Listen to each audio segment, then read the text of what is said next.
ನಮಸ್ಕಾರ ವೀಕ್ಷಕರೇ, DMSOSಗೆ ಸ್ವಾಗತ. ನಾನು ನಜೀರ್ ಅಹಮದ್ ಚೋರಗಸ್ತಿ.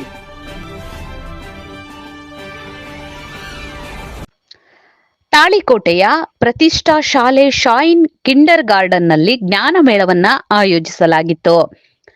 ಈ ಮೇಳದಲ್ಲಿ ಪ್ಲೇ ಗ್ರೂಪ್, ನರ್ಸರಿ, LKG ಮತ್ತು UKG ಮಕ್ಕಳು ಭಾಗವಹಿಸಿದ್ರು.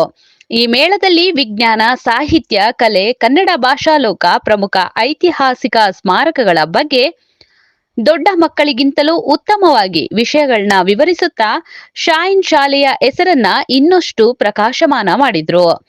ತಮ್ಮ ಮಕ್ಕಳ ಪ್ರದರ್ಶನವನ್ನ ನೋಡಿ ಪೋಷಕರು ಅತ್ಯಂತ ಸಂತೋಷವನ್ನ ವ್ಯಕ್ತಪಡಿಸಿದ್ರು. ಈ ಜ್ಞಾನ ಮೇಳದ ಕುರಿತು ಶೈನ್ ಶಾಲೆಯ ಅಧ್ಯಕ್ಷರು ಆಶಿಫ್ ಬೆಳಗಿ ಅವರು ಮಾತನಾಡುತ್ತಾ, ಶಿಕ್ಷಣವೇ ಬೆಳಕಿನ ಹಾದಿ. ಇಂದು ನಮ್ಮ ಶಾಲೆಯ ಮಕ್ಕಳು ಈ ಮಟ್ಟಕ್ಕೆ ಬಂದಿರುವುದು ನಮ್ಮ ಶಾಲೆಯ ಶಿಕ್ಷಕರ ಪರಿಶ್ರಮದ ಫಲ. ಅವರ ಶ್ರಮವನ್ನ ಖಂಡಿತವಾಗಿಯೂ ಶ್ಲಾಘಿಸಬೇಕು ಎಂದು ತಮ್ಮ ಮಾತುಗಳಲ್ಲಿ ಅಭಿಪ್ರಾಯ ವ್ಯಕ್ತಪಡಿಸಿದ್ರು. ವರದಿ ನಜೀರ್ ಚೋರಗಸ್ತಿ, DMS ನ್ಯೂಸ್, ತಾಳಿಕೋಟೆ. ನಿಮ್ಮದೇ ಧ್ವನಿ. 3, 2